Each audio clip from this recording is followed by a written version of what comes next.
The third day there was a marriage in Cana of Galilee. Jesus' mother was there. Jesus also was invited with his disciples to the marriage. When the wine ran out, Jesus' mother said to him, "They have no wine." Jesus said to her, "Woman, what does that have to do with you and me? My hour has not yet come." His mother said to the servants, "Whatever he says to you, do it."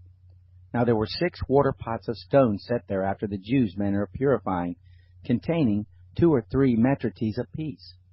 Jesus said to them, "Fill the water pots with water." They filled them up to the brim. He said to them, "Now draw out some, and take it to the ruler of the feast." So they took it.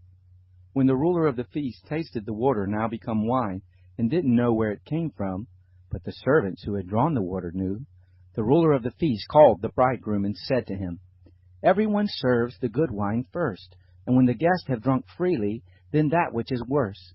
You have kept the good wine until now."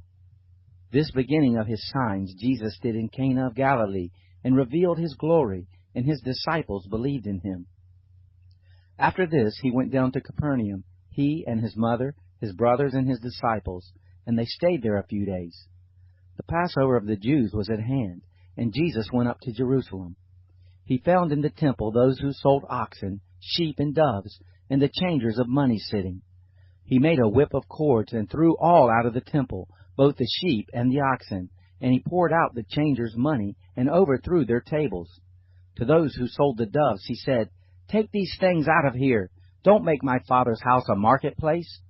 His disciples remembered that it was written, "Zeal for your house will eat me up." The Jews therefore answered him, "What sign do you show us, seeing that you do these things?" Jesus answered them, "Destroy this temple, and in 3 days I will raise it up."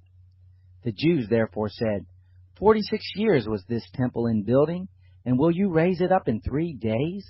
But he spoke of the temple of his body. When therefore he was raised from the dead, his disciples remembered that he said this, and they believed the scripture and the word which Jesus had said. Now when he was in Jerusalem at the Passover, during the feast, many believed in his name, observing his signs which he did.